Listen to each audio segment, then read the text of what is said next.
প্রিয় দর্শকবৃন্দ, আসসালামু আলাইকুম। আজ আমরা চলে এসেছি, এটি হচ্ছে কলাতিয়া ইউনিয়নের ছাতিরচর এলাকা। এবং এই ছাতিরচরের রাস্তা দেখতে পাচ্ছেন যে আমরা কয়েক পাশ ধরে ভাঙা দেখতে পাচ্ছি, যেটি নাকি প্রায় 8-10 দিন আগে এরকম ঘটনা ঘটেছে, যেটি নাকি প্রায় 5,20,00,000 টাকার যে রাস্তা।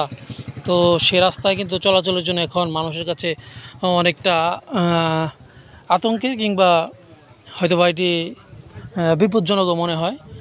তো এটি বেশ কিছুদিন ধরে এমন অবস্থায় রয়েছে, কিন্তু সাধারণ মানুষ মনে করছে যে আরও যদি বৃষ্টি হয় তাহলে কিন্তু আরও ভাঙার সম্ভাবনা রয়েছে। তো যারা নাকি এখানে স্থানীয় নেতৃবৃন্দ রয়েছেন, মেম্বার সাহেব কিংবা চেয়ারম্যান, তাদের দৃষ্টি আকর্ষণ করছি।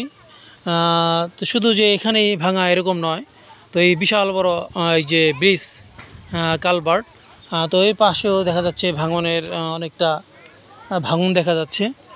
এবং এখানে শত শত মানুষ এই খারাকান্দি কলাতে ইউনিয়ন থেকে রোহিতপুর আমিরকান্দা হয়ে আসা যাওয়া করে, তেমন ভাঙার সৃষ্টি হয়েছে। তো আমরা এমনটি দেখতে পাচ্ছি।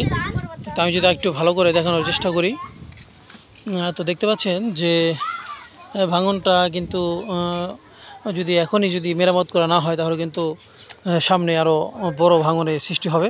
আর সামনে যেহেতু বড় নদী, এই ছাতিরচরের ধলেশ্বরী শাখার একটি নদী, তো দেখতে পাচ্ছেন যে এটা কিন্তু একটি বিশাল ভাঙা। তো অতি সত্বর যাতে নেতৃবৃন্দরা যারা নাকি রয়েছেন তারা যাতে এখানে নজর দেয়, তো সে বিষয়টি উচ্চ মহলের কাছে আমার দাবি। তো দেখতে পাচ্ছেন যে এখানে কিন্তু অনেক গাড়ি ঘোড়া আসছে যাচ্ছে।